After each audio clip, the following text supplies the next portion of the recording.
Assalamualaikum warahmatullahi wabarakatuh. Bertemu kembali dengan saya, Ibu Siti Tienti Wahyuni Nasution, Magister Pemikiran Islam dalam bidang studi Sosiologi di SMA Islam An-Nizam, Medan. Apa kabar anak-anak? Semoga semua dalam keadaan sehat walafiat, tetap semangat belajar sosiologi, karena sosiologi wonderful. Timbulnya masalah sosial pada umumnya banyak disebabkan oleh faktor-faktor tertentu, seperti kurang stabilnya perekonomian, faktor psikologis, faktor biologis, dan faktor kebudayaan. Menurut pendapat Harold A. Phelps, dalam pendapatnya tentang masalah sosial ada 4 sumber masalah sosial, yaitu sebagai berikut. Yang pertama yang berasal dari faktor-faktor ekonomis, antara lain kemiskinan, pengangguran, dan seterusnya. Yang berasal dari faktor-faktor biologis, antara lain penyakit-penyakit jasmani, cacat, Nah, ada lagi yang disebabkan oleh faktor-faktor psikologis seperti sakit-sakit saraf, jiwa, lemah ingatan, dan lain-lain.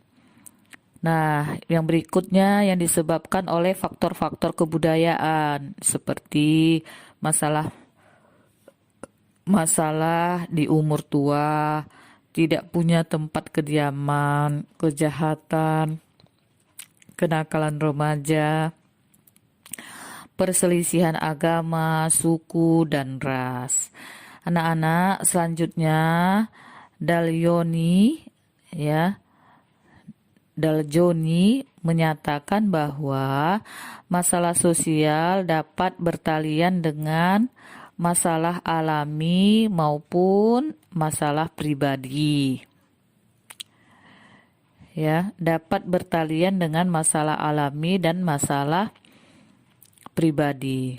Menurut Daljoni tadi ada beberapa sumber penyebab timbulnya masalah sosial, yakni yang pertama faktor alam atau ekologis geografis.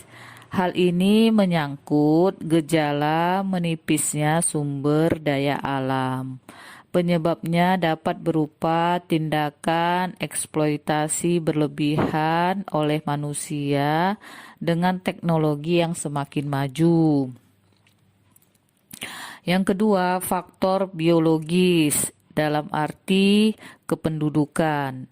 Ini menyebabkan bertambahnya jumlah penduduk dengan pesat yang dirasakan secara nasional, regional, maupun lokal.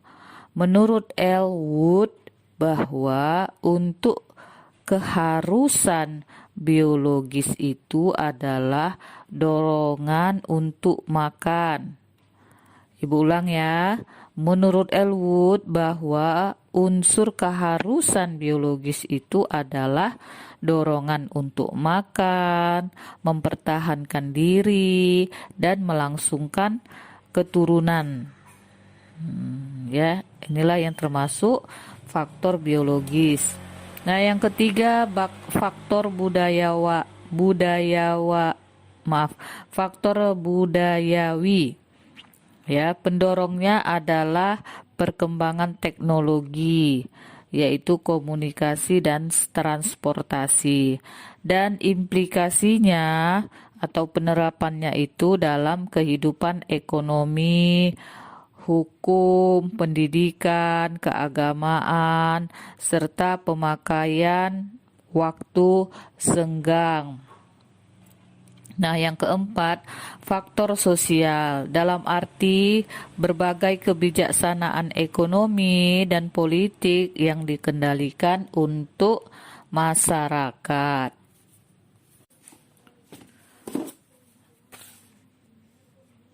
tanpa kita sadari ya nak, sebenarnya permasalahan sosial itu sering kita saksikan dalam kehidupan ini, baik secara langsung maupun melalui media pemberitaan seperti televisi, internet, dan sebagainya. Tahukah kamu apa permasalahan sosial yang ada di lingkungan tempat tinggal kamu?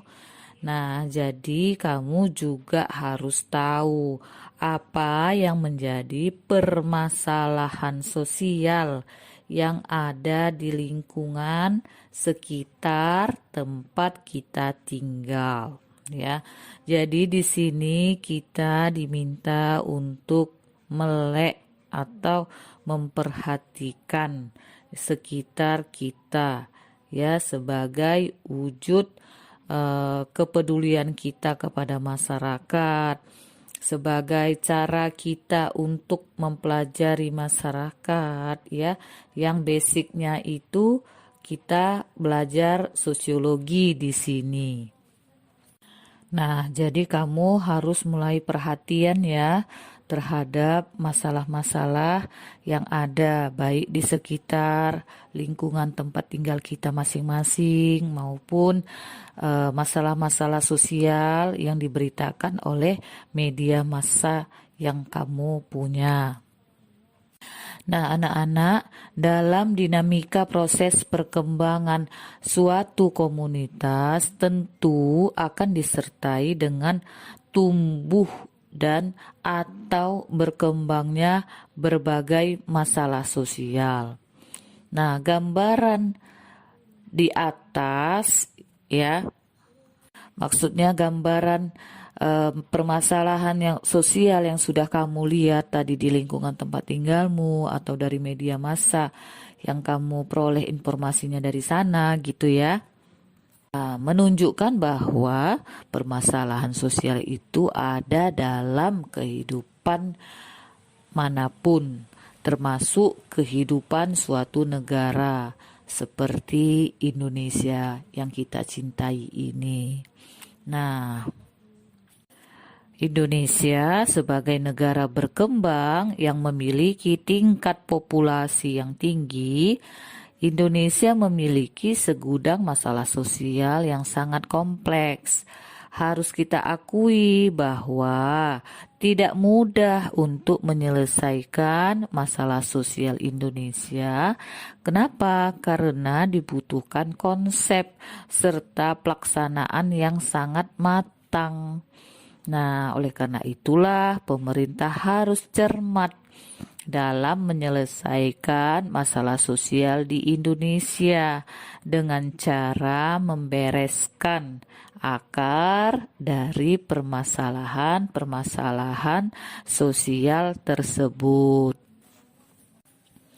Nah, pada kesempatan ini khusus kita membahas tentang eksklusi sosial ya. Jadi makna dan realitas eksklusi sosial dalam masyarakat. Nah, di sini penjelasannya adalah perbedaan dalam masyarakat baik horizontal atau diferensiasi maupun vertikal atau stratifikasi tak jarang menyisakan sekelompok masyarakat yang mengalami eksklusi sosial. Pearson menyebut eksklusi sosial sebagai proses yang menghalangi atau menghambat individu dan keluarga, kelompok, dan desa dari sumber daya yang dibutuhkan untuk berpartisipasi dalam kegiatan sosial, ekonomi, dan politik dalam masyarakat secara utuh. Proses ini terutama sebagai konsekuensi dari kemiskinan dan penghasilan yang rendah, tetapi bisa juga merupakan dampak dari faktor lain seperti diskriminasi, Ya, diskriminasi itu perbedaan-perbedaan ya, tingkat pendidikan yang rendah dan merosotnya kualitas lingkungan. Akibat eksklusi, suatu individu atau kelompok masyarakat tertentu dalam beberapa periode waktu kehidupan dapat terputus dari layanan, jejaring sosial, serta peluang berkembang yang sebenarnya telah dinikmati oleh sebagian besar kelompok masyarakat pada umumnya. Ya, Robert M.J. Lawang mengemukakan sejumlah asumsi para tokoh sosiologi mengenai eksklusi sosial, yakni yang pertama, Karl Marx menyebut underclass atau kelas bawah dengan istilah Lampenproletariat. Kelompok ini berada dalam kondisi miskin sedemikian rupa sehingga hampir tidak dapat menyelamatkan dirinya sendiri. Mereka ini malah tidak mampu mengembangkan kesadaran kelas atau class consciousness, dan karena itu mustahil muncul suatu gerakan sosial atau tindakan kolektif untuk membebaskan diri dari cengkraman kapitalis. Kemiskinan dan underclass merupakan penyebab eksklusi sosial atau dari dunia produksi dan terlebih lagi proses produksi dalam sistem kapitalis. Nah, yang kedua dari Anthony Giddens menyoroti eksklusi sosial di Inggris. Ia membedakan dua macam pasar tenaga kerja atau labor market, yakni primer dan sekunder. Pasar primer penuh dengan kepastian dan imbalan pendapatan yang tinggi, sedangkan pasar sekunder penuh dengan ketidakpastian serta resiko tinggi. Kelompok kedua inilah yang mudah jatuh ke underclass. Inti pemikiran Giddens adalah struktur sosial yang tidak adil akan menyebabkan terjadinya eksklusi sosial dan terperosok. Yang ketiga, C. Murray juga mengkaji eksklusi sosial di Inggris. Menurutnya, kebijakan pemerintah tahun 1960-an tentang kesejahteraan sosial disalahgunakan, terutama oleh warga kulit hitam, yang menyebabkan membesarnya peluang orang miskin untuk tetap miskin dan malah dapat terperosok ke dalam underclass. Begitu mereka masuk kategori underclass, eksklusi sosial terjadi melalui mekanisme sosial. Murray mengatakan bahwa mereka yang termasuk underclass di Inggris sering menampilkan perilaku penyimpangan dan hilangnya semangat kerja sehingga proses eksklusi sosial dapat menyebabkan mereka semakin jauh dari partisipasi kehidupan sosial khususnya ekonomi. Di Indonesia, tak ayal kehidupan memang dikuasai arus utama atau mainstream yang menyebabkan sulit dimasuki oleh kelompok sosial tertentu dalam masyarakat paling bawah atau underclass dan menimbulkan kesenjangan dalam bidang politik, ekonomi, dan sosial. Dalam bidang sosial, hak-hak sebagian warga diabaikan sehingga menyulitkan untuk dapat memenuhi kebutuhannya. Di bidang ekonomi ada sistem yang secara langsung atau tidak langsung menghalangi kelompok sosial tertentu dalam masyarakat untuk melakukan mobilitas. Akibatnya mereka pun terperosok ke lapisan sosial paling bawah atau underclass. Dalam bidang politik pun tampaknya masih terdapat banyak masalah diskriminasi yang terkait ras dan etnis yang menyebabkan segolongan masyarakat terkucilkan dari peluang untuk berkembang. Contoh eksklusi sosial, misal ya dalam dunia pendidikan. Ketika bermunculan sekolah-sekolah dengan label sekolah internasional, sekolah unggulan, atau sekolah percontohan, atau label eksklusif lainnya, Lazimnya hanya segelintir anak dari kalangan kaya yang mampu membayar uang pendaftaran, uang pembangunan, dan pungutan lainnya untuk dapat bersekolah di sana. Adapun mereka yang tergolong kurang mampu hanya dapat mengenyam pendidikan di sekolah yang biasa ya, tanda kutip. Lapisan sosial atau stratifikasi ternyata menjadi penentu di mana seorang anak bersekolah. Tampak nyata bahwa telah terjadi eksklusi sosial bagi anak miskin untuk mengenyam pendidikan karena pendidikan berkualitas sejatinya harus berkeadilan. Berikut bagaimana upaya menanggulangi eksklusi sosial. Jadi upaya menanggulangi eksklusi sosial dapat dilakukan oleh warga masyarakat maupun pemerintah. Program pengentasan kemiskinan dan peningkatan akses jaminan sosial seperti kesehatan, pendidikan yang dilaksanakan pemerintah. Pemerintah juga perlu menciptakan lapangan kerja serta menggairahkan kewirausahaan agar tak ada anggota masyarakat yang menganggur serta terperosok ke lapisan sosial paling bawah atau underclass.